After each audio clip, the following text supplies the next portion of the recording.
Good morning everyone, my name is Rishika Sharma और आज मेरा टॉपिक है एचबेस और डायनामोडीबी। सबसे पहले हम एचबेस की बात करते हैं। एचबेस जो है अपाचे का होता है, अपाचे पता है ना, उसका होता है एचबेस। तो एचबेस में सबसे पहले जो एचबेस है ये टाइप का ये डेटाबेस होता है।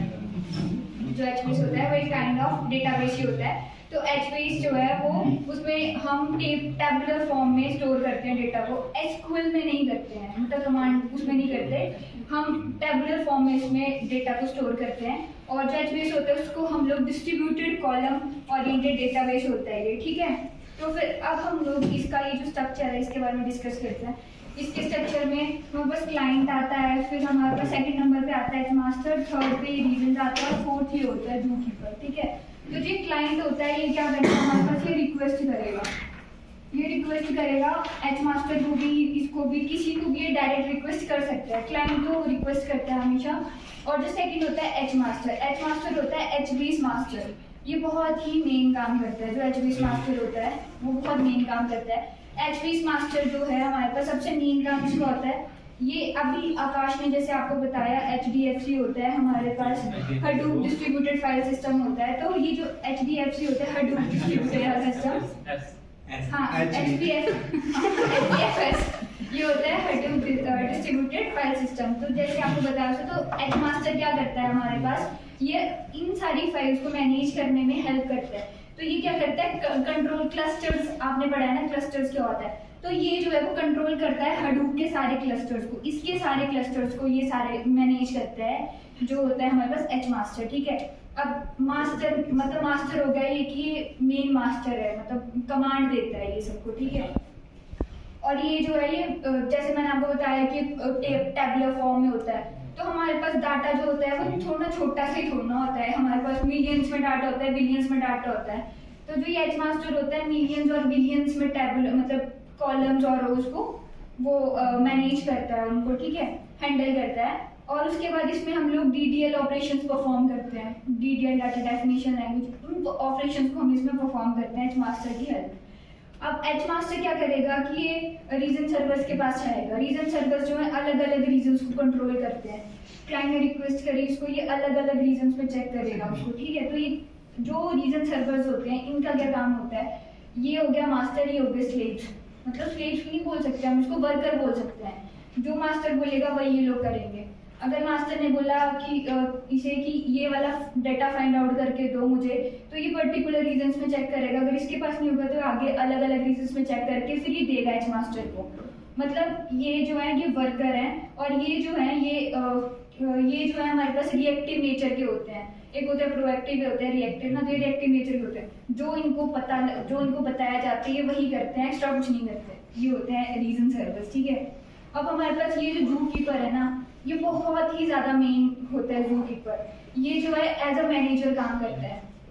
मास्टर हो गया, स्लेव हो गए, अब इन सबको जो मैनेज कर रहा है हर एक चीज को वो जूकीपर जो है वो मैनेजर है। ये क्या करता है, ये रिलेशन मेंटेन करता है बिटवीन द क्लाइंट और रीजन। क्लाइंट और उसके रीजन के बीच में जो रिलेशन मेंटेन करके रखता है वो करता है जूकीपर। जो जूकीपर जो वो बहुत मेन काम करता है, ठीक है। और एचडीएफसी जो है ना, ये रीजन जो फिर एचडीएफसी में एचडीएफएस में जाते हैं तो ये एचडीएफएस में जाते हैं। तो मतलब एचडीएफएस जो है वो आकाश ने बताई दिया क्या होता है, तो बस वो वही काम करता है। एचडीएफसी में वो सारे काम होते हैं जो आकाश बता रहा था। तो फिर वो रीजन में एचडीएफसी में जाता है, उसके बाद फिर वो जूकीपर जो है वो सारा मेंटेन करता है रीजन और क्लाइंट सर्वर के बीच का जो रिलेशन होता है उनका, ठीक है। ये हो गया हमारे पास एचबेस के बारे में। अब हम लोग बात करते हैं डायनामो के बारे में। ये डायनामो होता है, डायनामो जो है डायनामो डीबी के भी डाटाबेस ही है। तो फिर डायनामो डीबी जो होता है, सबसे पहले ना 3 चीजें बताती हूँ। सबसे पहले होता है हमारे पास, एक होता है हमारे पास स्ट्रक्चर्ड डाटा और दूसरा होता है अनस्ट्रक्चर्ड जो भी होता है, और तीसरा होता है हमारे पास सेमी स्ट्रक्चर्ड, ठीक है। ये हो गया हमारे पास सेमी स्ट्रक्चर। तो जो स्ट्रक्चर डाटा होता है हमारे पास ना, वो जैसे कि एकदम पर्टिकुलर एक स्ट्रक्चर होता है। तो स्ट्रक्चर जो है ना, मतलब कि उसका एक वो होता है कि एक मतलब कुछ होता है कि फिक्स होता है, वो होता है 6 कॉलम और 6 रोज का होता है। ये फिक्स होता है कि ये स्ट्रक्चर डाटा इतना ही होता है, 6 कॉलम और 6 रोज का। और जो अनस्ट्रक्चर्ड डाटा होता है, मतलब कि हमारे पास अब बहुत सा डाटा हमारे पास होता है, बहुत सा डाटा हमारे यहाँ पे प्रेजेंट होता है वर्ल्ड में, तो फिर वो डेटा, डेली का डाटा की बात करें तो 80% डेली का डाटा जो है वो अनस्ट्रक्चर्ड ही होता है, वो कोई उसका कोई स्ट्रक्चर नहीं होता, वो अनस्ट्रक्चर्ड ही होता है। और जो सेमी स्ट्रक्चर्ड डाटा होता है वो कॉम्बो होता है, स्ट्रक्चर्ड डाटा और अनस्ट्रक्चर्ड डाटा का कॉम्बो होता है। तो डेटा तो समझ आ गया कि क्या होता है, ठीक है।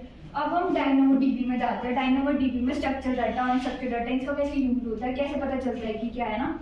तो फिर जो डायनामोडीबी होता है वो यूजर को अलाउ करता है कि वो डेटाबेस बना सकता है जहाँ पे वो स्टोर भी कर सकता है और रिट्रीव भी कर सकता है डेटा को। वो डेटाबेस बनाने में, मतलब बेसिक जो डेटाबेस बनाने में उसको हेल्प करता है किसी भी यूजर को, ठीक है। तो सबसे पहले ना इसको एक्सप्लेन करने से पहले, अच्छा इसको एक्सप्लेन करती हूँ उसके बाद बताती हूँ कि ये इंपॉर्टेंट क्यों है, ठीक है। इसमें इंपॉर्टेंट चीज़ें हैं कुछ, जो 3 चीज़ें याद रखने वाली हैं इसको वो करते हुए। मतलब कि सबसे पहले जैसे ना मैंने यहाँ पे एम्प्लॉय आईडी, कोई भी मैंने वो बनाया तो यहाँ पे मैंने एम्प्लॉय आईडी लिख दी, टैबुलर फॉर्म में तो नहीं होता ये, तो इसमें लिख दिया मैंने एम्प्लॉय आईडी लिख दी, नेम लिख दिया, क्वालिफिकेशन लिख दी, जेंडर लिख दिया, मतलब जो भी मुझे याद आता गया ना उसके बारे में मैंने लिखता गया। जैसे मैं मयंक के बारे में बना रही हूँ, मैंने मयंक का नाम लिख दिया, उसका अगर नाम मुझे याद आया, उसके बारे में जो चीज़ें मुझे याद है मैंने लिख दी।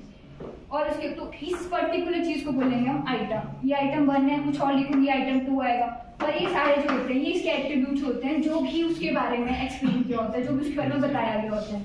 तो 3 जो मेन चीज़ें होती हैं, पहली होती है कि हर एक टेबल में यूनिक की होनी चाहिए। यूनिक की जैसे इसमें ये एम्प्लॉय आईडी 69 यूनिक की है, इससे आइडेंटिफाई कर पाएंगे कि उसकी आईडी अलग सी है, मतलब है ना। तो ये यूनिक की जो है हर टेबल में होनी चाहिए डायनामोडीबी के। और सेकंड जो होता है कि डाटा जो है वो 400 KB से ज़्यादा नहीं होना चाहिए। 400 KB तक का ही डाटा वो इसमें आना चाहिए, मतलब डायनामोडीबी के टेबल में 400 टेबल तक का ही स्टोर करता है वो। अगर उससे ज़्यादा, अगर उस डेटाबेस में उससे ज़्यादा डाटा हो सकता है, ऐसा नहीं होता है कि नहीं हो सकता है, हो सकता है, लेकिन उसके लिए हमें फिर और कुछ और मेथड्स होते हैं, वो इंस्टॉल करना पड़ेगा, उसके थ्रू करना पड़ेगा। लेकिन अगर बेसिक जो बात करें ना, बेसिक 400 KB से ज़्यादा डाटा इसमें नहीं आ सकता और ना ही डालना चाहिए और ना ही करते हम, ठीक है। उससे ज़्यादा हम जरूरत भी नहीं पड़ती ऑलमोस्ट कभी। और फिर उसके बाद अगली थर्ड है, ये थर्ड जो बहुत मेन है कि ये स्कीमा लेस होता है। स्कीमा लेस का मतलब है कि मेरे को अगर, जैसे मैंने यहाँ पे मयंक के बारे में लिखा, यहाँ पे जागृति के बारे में लिखा, तो अगर मुझे मयंक के बारे में याद आ रहा है कि उसका नाम क्या है, उसके घर कहाँ है, तो 2 चीज़ें मुझे याद हैं उस बारे में, और मुझे उसका पता नहीं है कि मतलब वो पढ़ता क्या है, मुझे ये नहीं पता उसके बारे में। लेकिन जागृति के बारे में मुझे पता है कि उसका जेंडर क्या है, उसका नाम क्या है, उसकी क्वालिफिकेशन क्या है, उसके घर क्या है, मुझे 5-7 चीज़ें पता है जग्गू के बारे में। तो मैंने मतलब जागृति के बारे में तो मैंने वो सब 5 चीज़ें लिख दी। लेकिन मयंक के बारे में मुझे 2 ही चीज़ें पता थी, मैंने 2 ही चीज़ें लिखी। तो इसमें टेबल में इसको कोई फर्क नहीं पड़ता किस चीज़ में क्या लिखना है, एट्रीब्यूट्स क्या है, हर एक आइटम का एट्रीब्यूट अलग हो सकता है। तो ये स्कीमा लेस है, कोई पर्टिकुलर स्कीमा नहीं है इसका, कोई मतलब पर्टिकुलर वो नहीं है इसका, तो स्कीमा लेस होता है, ठीक है। तो ये होता है डायनामोडीबी और ये होता है HBase। Thank you.